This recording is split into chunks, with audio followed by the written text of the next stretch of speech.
Hey yo, it's almost 4:30 a.m. Um, checking out of the hotel at 5.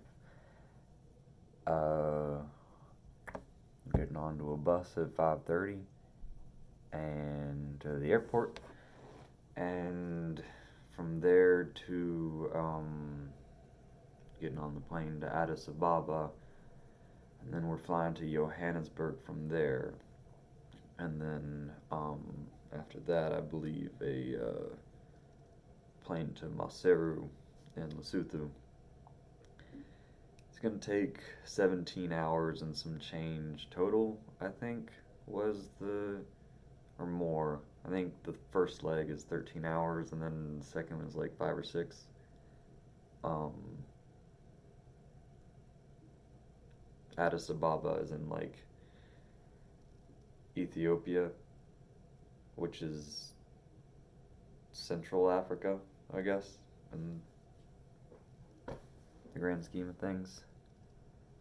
I have an alarm for 4:30, but I woke up earlier because I panicked. Staging was something, man.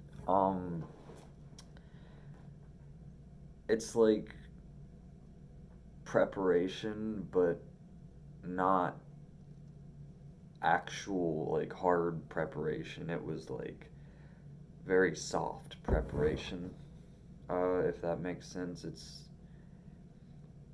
it's very much for the mental, um, which I'm sure like some people needed to hear it. I'm sure it was good for some people. Uh, I think that's just not really my thing. Which thank goodness it only lasted like the day and a half that it did. In that case, I don't know. I was given by this guy Michael, who was he was cool. They were very strict about COVID protocols. We were in the mask the whole time. They told us, like we had to stay 6 feet apart the whole time. We can't, go to each other's rooms or like mingle in the common rooms. Shut up. The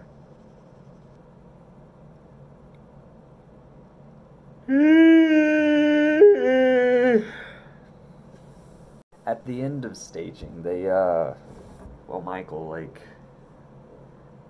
really, I felt genuinely asked, like, hey, are y'all ready to do this? And he made it as clear as he could that, like,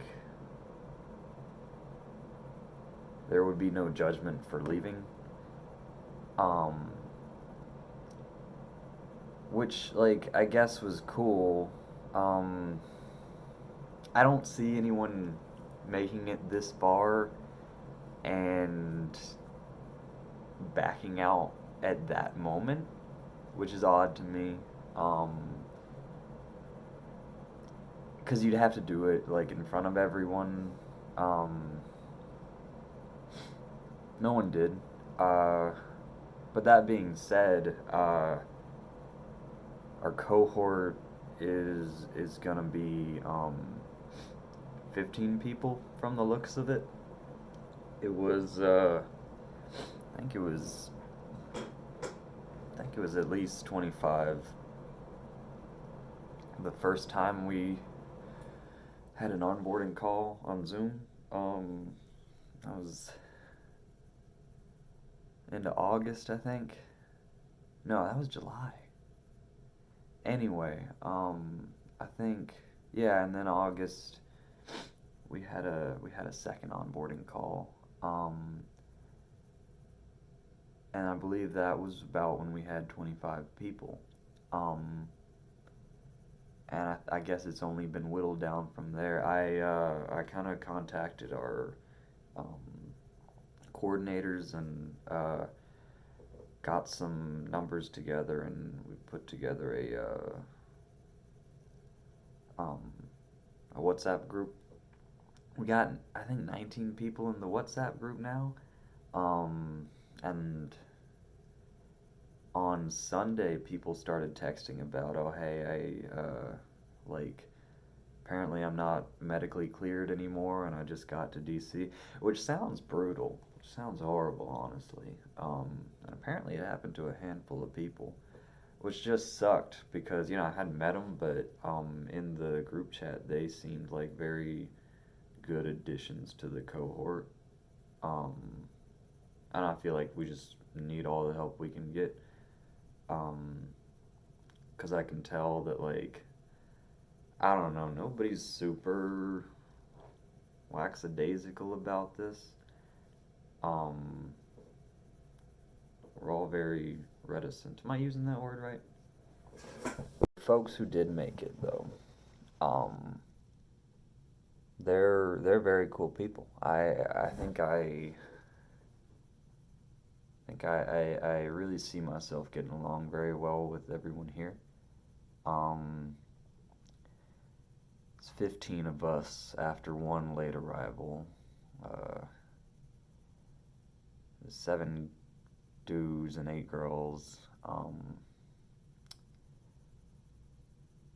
And yeah, I mean, everyone seems really cool.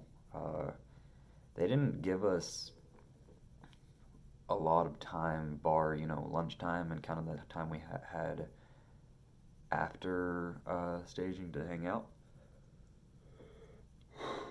But I mean, obviously, people were very eager to kind of chat and share whatever stories they had getting here and just get to know each other because it was made pretty clear that like we would be heavily relying on each other for some amount of moral support in the 2 years to come.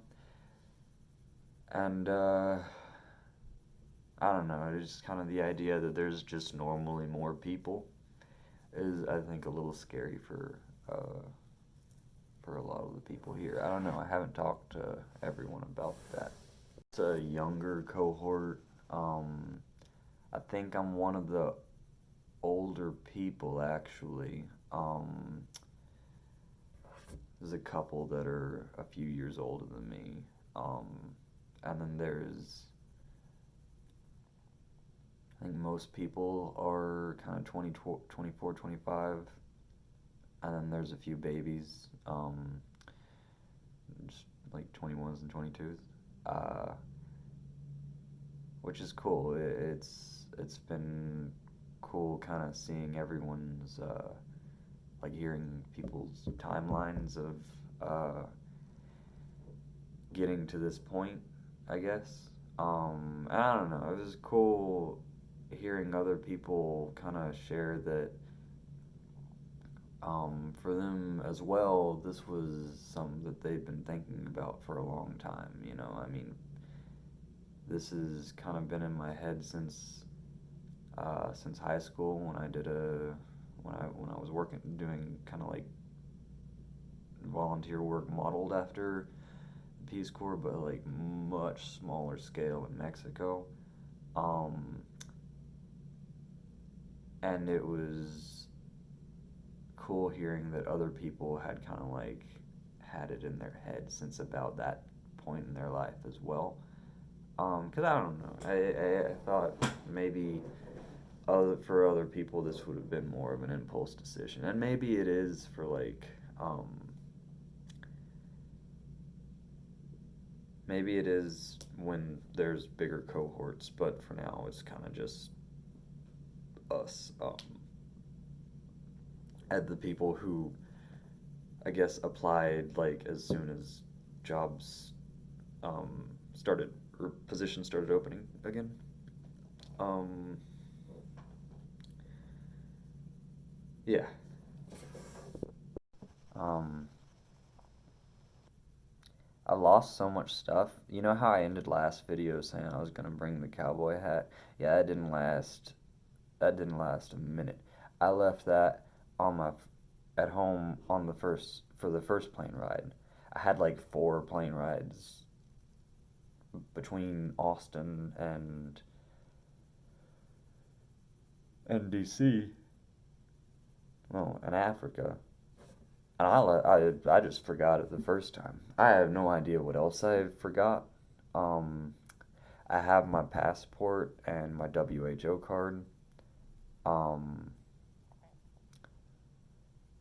so we should be good. I should be able to get the rest of my stuff in Lesotho in South Africa, I guess. And if anything's an emergency, I can get it shipped and taken care of. Uh, but I mean,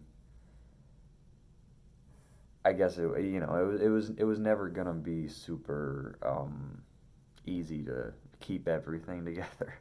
I guess, especially when I had my folks kind of helping me move stuff in and out of their cars and pack and stuff.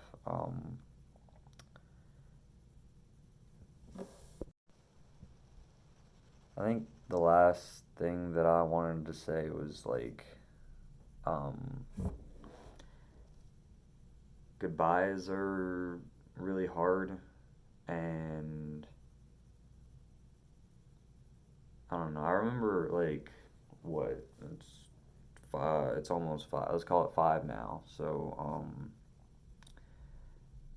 it was 7 hours ago. I was eating. I went to a pub and restaurant with one of the other guys. And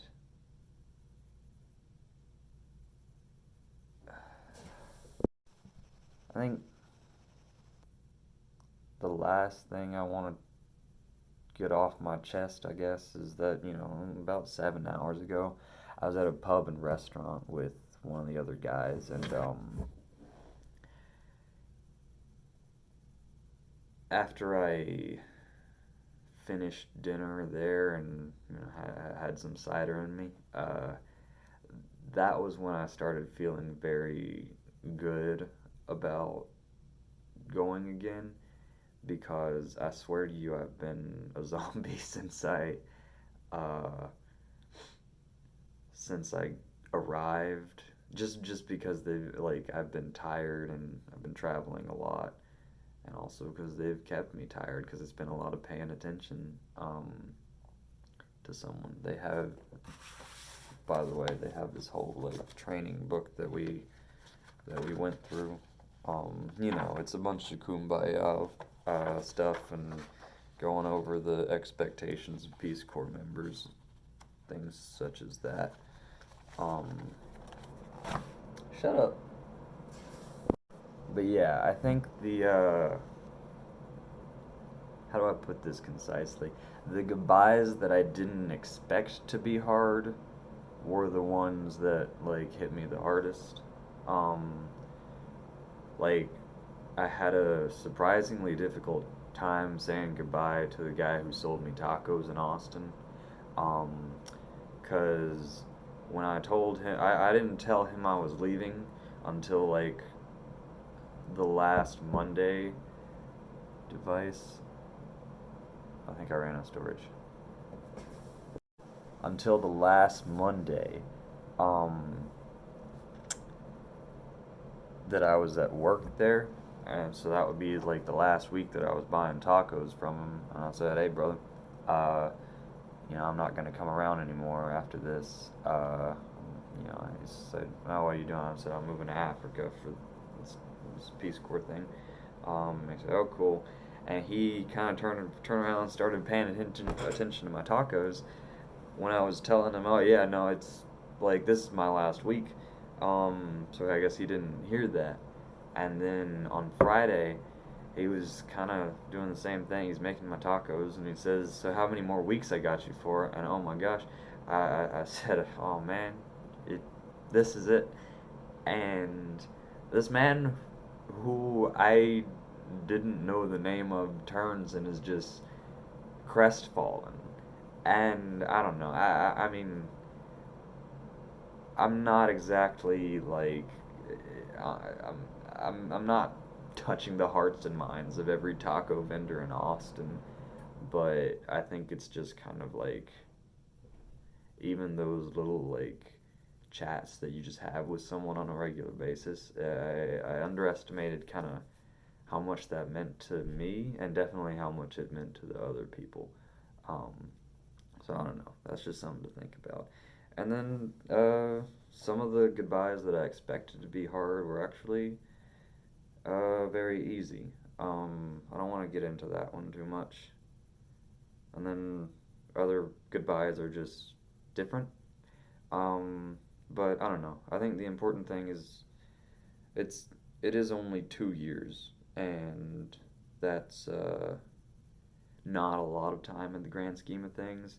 So, you know, God forbid something happen, something terrible happen to my loved ones, they will be here when I get back. Um, and I mean that's a lot of you watching. So yeah, keep in contact. I don't know when I'll get a SIM card or Wi-Fi.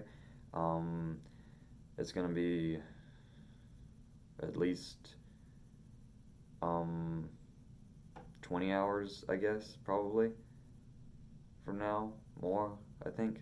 Uh, if they give it to us right when we land, if we sleep um, before then, who knows? So yeah, I'm gonna spend some time to myself and throw some water on my face and check out of the hotel in a minute here. So um, this is all I got. I'm gonna cut these videos down and then try and get it on YouTube this morning before I leave. Yeah,